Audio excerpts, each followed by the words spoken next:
दुटू की शुरुआत करते हैं ज्ञानवापी विवाद पर। वाराणसी कोर्ट ने ऐतिहासिक फैसला सुनाया। इसी के साथ 31 सालों से संघर्ष कर रहे हिंदू पक्ष को बड़ी जीत हाथ लगी। कोर्ट ने व्यास जी तहखाने में पूजा करने का अधिकार दिया, जिसके बाद विधि विधान से व्यास जी तहखाने में पूजा पाठ भी की गई।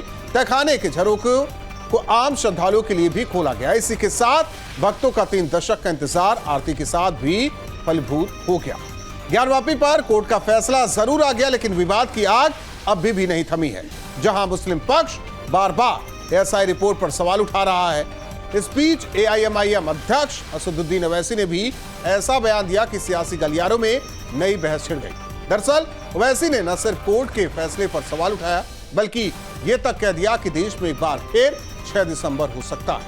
ऐसे में सबसे बड़ा सवाल यह है कि जब कोर्ट ने फैसला सुना दिया है, तो मुस्लिम नेताओं या मुस्लिम धर्मगुरुओं को इस पर ऐतराज क्यों है? दो टूक में आगे बढ़ेंगे, लेकिन उससे पहले आपको सुनवाते हैं बयान। कितने साल हो गए? 93 से अब 30 साल हो गए। हाँ, उसमें मूर्तियां कहाँ हैं कि कैसे मालूम उनको? तो ये सरासर गलत फैसला है। हाँ, 6 दिसंबर दोबारा हो सकता है इस देश में। 6 दिसंबर दोबारा हो सकता है, क्यों नहीं हो सकता है भाई? श्री प्रधानमंत्री मोदी जी की सरकार है और हमारे उत्तर प्रदेश में महंत योगी आदित्यनाथ जी की सरकार है। यहाँ कोई बवाल ये सब की तो कोई सोचे ना, कोई बवाल होगा नहीं। देखिए, हमारा विश्वास मुल्क की जुडिशरी से धीरे धीरे उठ रहा है।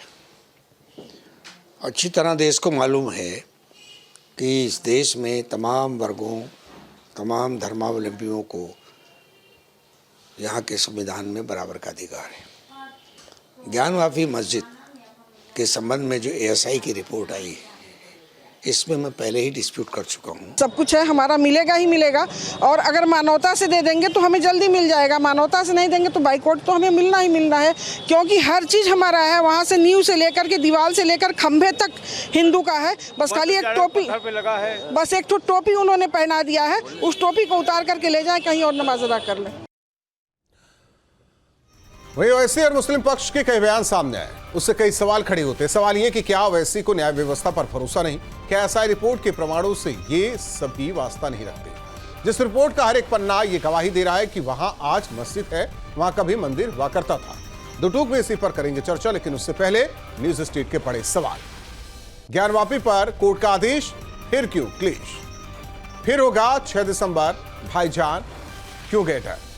पूजा का अधिकार मुस्लिम पक्ष को नागवा। तहखाने पर फसाद ओवैसी को क्यों आई बाबरी याद? ज्ञानवापी में प्रत्यक्ष और प्रमाण, फिर क्यों घमासान?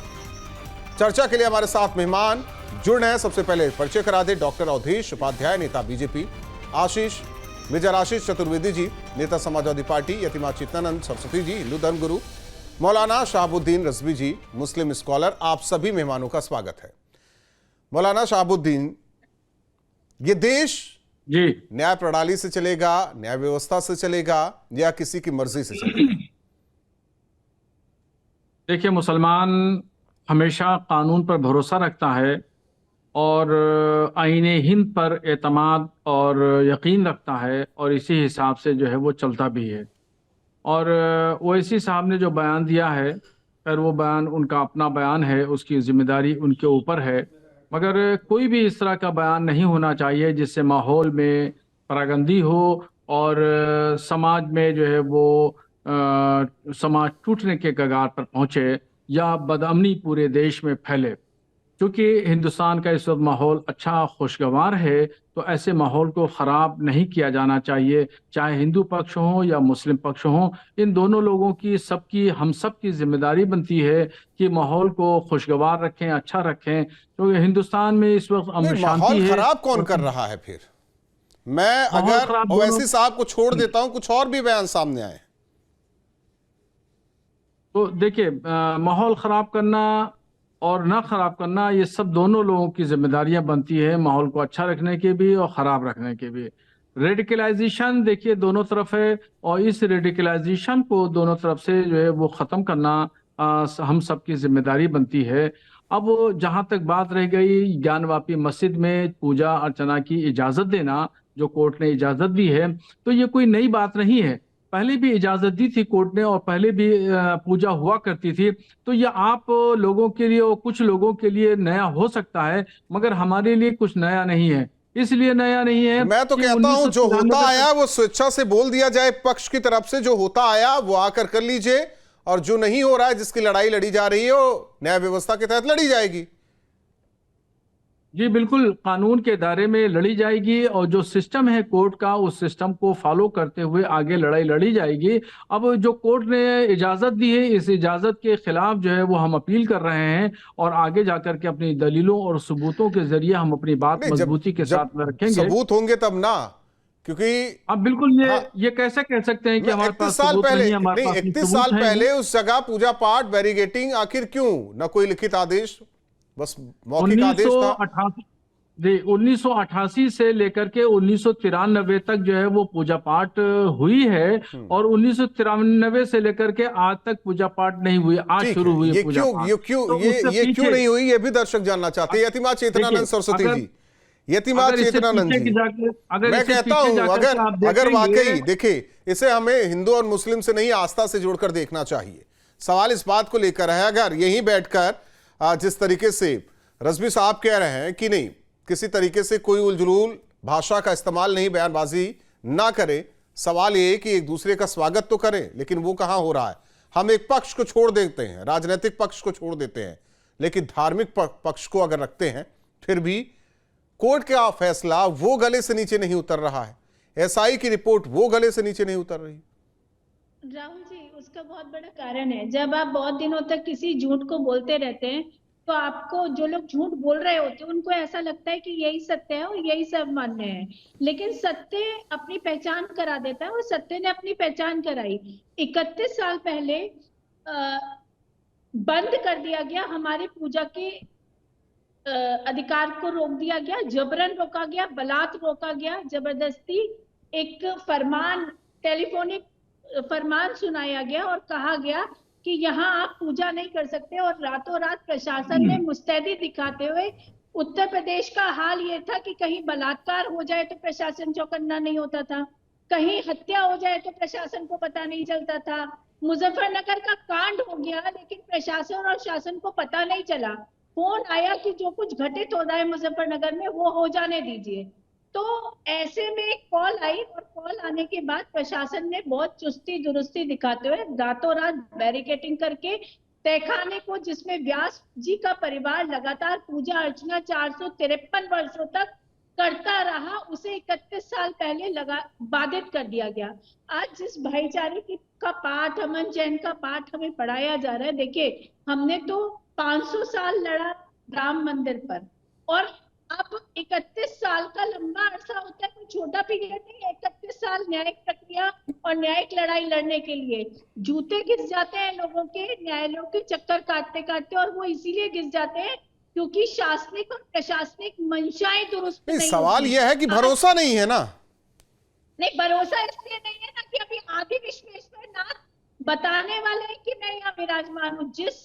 जो शिवलिंग मिले, जो हमारी आस्था तो कहती है कि वहाँ शिवलिंग स्थापित है, आपने कहा फव्वारा, और उसके बाद जिस तरीके का भद्दा और घिनौना कृत्य आपने किया, किस तरीके के वक्तव्य आप लोगों के आए, तो कैसे स्वीकार करेंगे कि आप इतने वर्षों तक लगातार हमारे शिवलिंग पर वजू करते रहे, कुल्ला करते रहे, थूकते रहे। ये जो थूक रहे थे आप लोग, वो भारत की आत्मा पे थूक रहे थे, इसको स्वीकार करना। और ये जो भाईचारे का पाठ, गंगा जमनी का तहजीब का पाठ, ये गुलदस्ता है भारत, ये सब धुलने वाला है। मेजर आशीष जी, देखिए 31 साल पहले की बात हो रही है और बार बार कहा जा रहा है उस दौरान की सरकार, और उस दौरान सरकार के कौन से मुख्यमंत्री थे, ये वर्बली कहा गया था, मौखिक कहा गया था, कोई आदेश नहीं। सवाल यह है कि अगर कोर्ट से सब कुछ तय हो रहा है तो हमें नहीं लगता कि किसी पक्ष को एतराज करने की जरूरत है।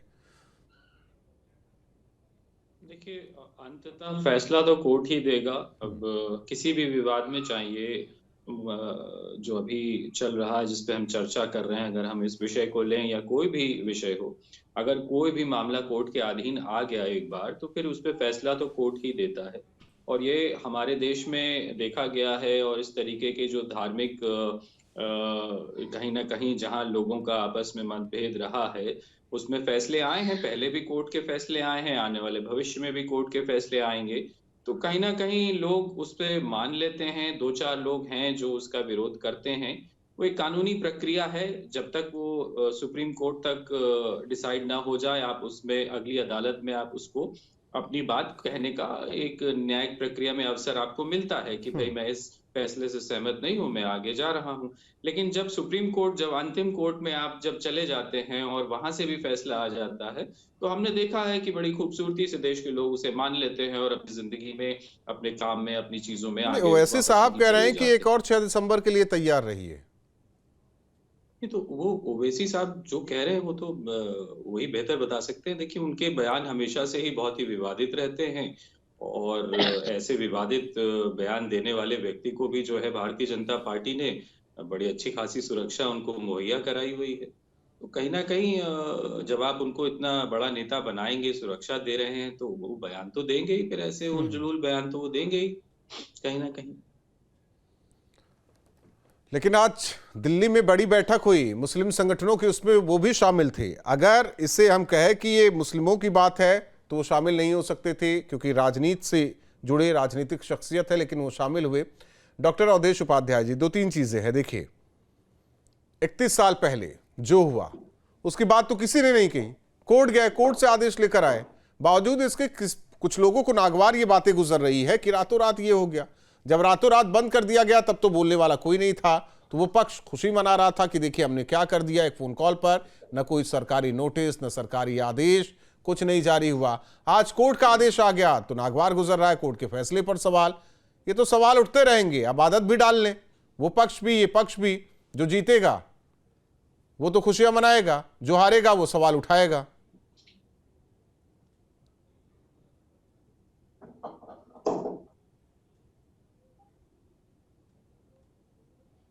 उन्होंने वो तो फाइल बंद कर देते थे तो उनके हाथ में न्यायपालिका होती। आज न्यायपालिका अपने हिसाब से काम कर रही है। न्यायप्रिय सरकार हमारे देश में है, राष्ट्रवादी सरकार हमारे देश में है।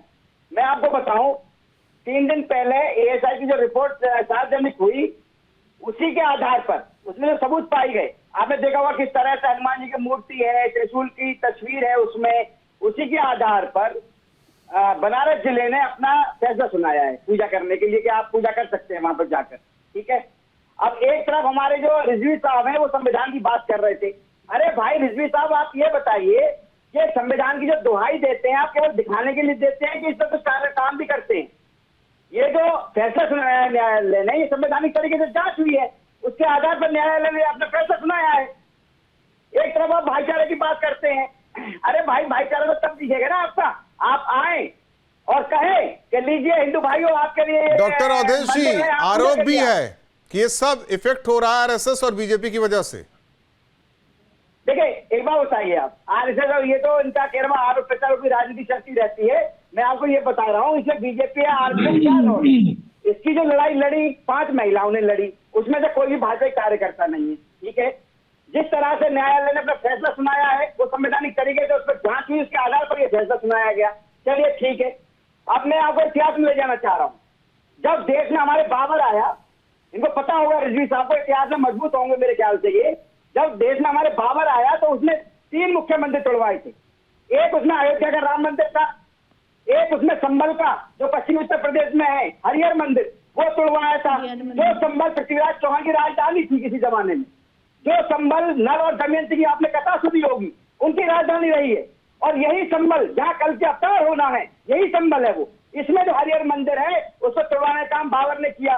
उसके बाद पानीपत में काबुली मस्जिद नाम सुना होगा आपने, वो भी पहले महादेव का मंदिर था। उसके बाद आप सुनिए 1668 में औरंगजेब आया, उसने फरमान जारी किया। उसमें कौन कौन से मंदिर थे मुख्य? मथुरा का जन्म भूमि थी, ज्ञानवापी थी, उसके बाद हैदराबाद का जो चिंतामणि मंदिर था, गोलकांडा मंदिर था, ऐसे कई बड़े मंदिर थे जिनको तोड़वाकर वहां मस्जिद बनाई गई। नहीं, अवधेश उपाध्याय जी, यही कहना है कि विवाद का अंत कहीं होगा, कहीं जाकर रुकेगा ये। बिल्कुल, देखिए राहुल जी, विवाद का अंत तो हो रहा है।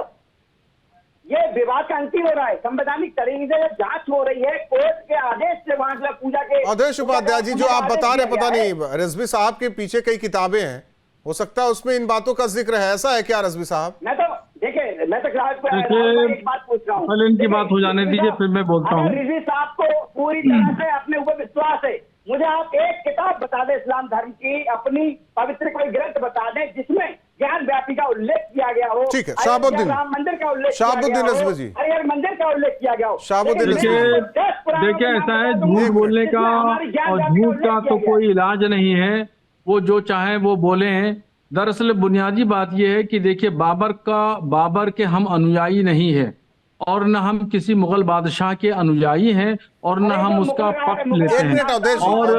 और जब 8000 बुद्ध मजहब के 8000 मंदिरों को तोड़ा गया, तो उसका जवाब जरा सा ये दे दें कि 8000 बुद्ध मंदिरों को क्यों तोड़ा गया, और उन बुद्ध मंदिरों को तोड़ करके दूसरा मंदिर जो है हिंदू मंदिर, सनातन धर्म के मंदिर, आर्य समाजी मंदिर कैसे बनाए गए, ये क्यों बनाए गए।